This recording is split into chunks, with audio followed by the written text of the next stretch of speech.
రైతుల స్థితిగతుల్లో మార్పులు తీసుకొచ్చేందుకు తక్షణం స్వామినాథన్ కమిటీ సిఫార్సులు అమలు చేయాలని టీడీపీ డిమాండ్ చేసింది.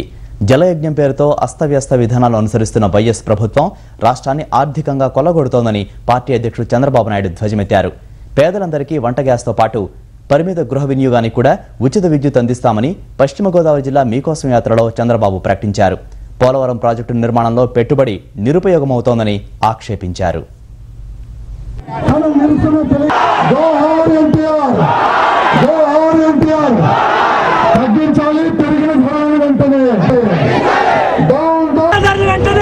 పెట్రో ఆందోళనతో కొద్దిసేపు విరామం తర్వాత టీడీపీ అధ్యక్షుని మీకోసం యాత్ర మళ్లీ పశ్చిమ గోదావరి జిల్లాలో కొనసాగింది.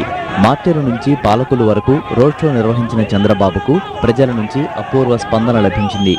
వర్షాన్ని కూడా లక్ష్యపెట్టక ఆయన రైతులు పేదల కష్టాలను ప్రస్తావిస్తూ ఉత్సాహంతో ముందుకు సాగారు. తమ కృషి ఫలితంగానే వరికి త్వరలోనే 1000 రూపాయల మద్దతు లభించనుందని, ప్రతి ఏటా పంటలకు గిట్టుబాటు ధరలు కల్పించాలని డిమాండ్ చేశారు. పోలవరం ప్రాజెక్టు పేరుతో ప్రభుత్వం పెట్టిన వేల కోట్ల రూపాయల పెట్టుబడి నిరుపయోగంగా మారుతోందని చంద్రబాబు ఆక్షేపించారు. వరి ధాన్యానికి కూడా గోధుమలతో సమానంగా ఇవ్వబోతున్నారు. అది గవర్నమెంట్ ఆఫ్ ఇండియా ఒప్పుకోని కాదు. అక్కడ ధరలు నిర్ణయించే సంఘం ఉంది. ఆ సంఘ చైర్మన్ రికమెండ్ చేశాడు. ఇది లేని పరిస్థితిలో చేస్తారు. కానీ అది చాలదు. ప్రతి ఒక్క సంవత్సరం కూడా మద్దతు ధర ఉండాలి. మనం ఖర్చులు బట్టి ఆ మద్దతు ధర ఉండాలి. కాబట్టి అది కూడా చేయాల్సిన అవసరం ఉంది. ఇదే కాదు, పేదవాళ్ళని ఆదుకోవాలి.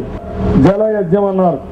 జలయజ్ఞమని ప్రాజెక్టు కట్టకుండా ఈ జిల్లాలోనే కుడి ఎడమ కాలువలో పోలవరాన్ని కట్టారు. ల్యాండ్ ఎక్విజిషన్ చేశారు. కాలువలు దువ్వారు. ఇప్పుడు నీళ్లు రావడం లేదు. ఆ కాలువలు పూడిపోతున్నాయి. అందులో పెట్టిన డబ్బులు బూడిదలో పోసిన డబ్బులు మారిగా తయారైపోయినాయి. ఇలాంటి చాలా అస్తవ్యస్త విధానాలు జరుగుతున్నాయి.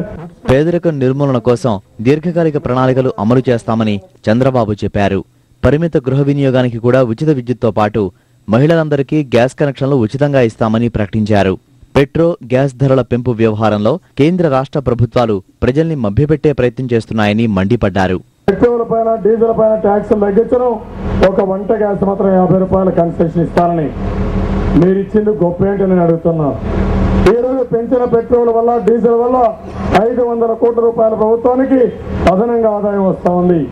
దాంట్లో కొంత గ్యాస్కి ఇస్తా ఉన్నారు తప్ప మీరు ఒరగబెట్టింది ఏమీ లేదని చెప్పి తెలియజేసుకుంటూ నేను ఒకటే మా ఆడపడుతులకు హామీ ఇస్తున్నాను.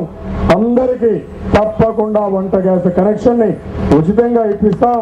గ్యాస్ రేట్లు కూడా తగ్గిస్తామని చెప్పి కూడా హామీ ఇస్తున్నాను. రోడ్ షో తర్వాత పాలకొల్లులో బస చేసిన చంద్రబాబు ఉదయం నుంచి యాత్ర కొనసాగిస్తారు.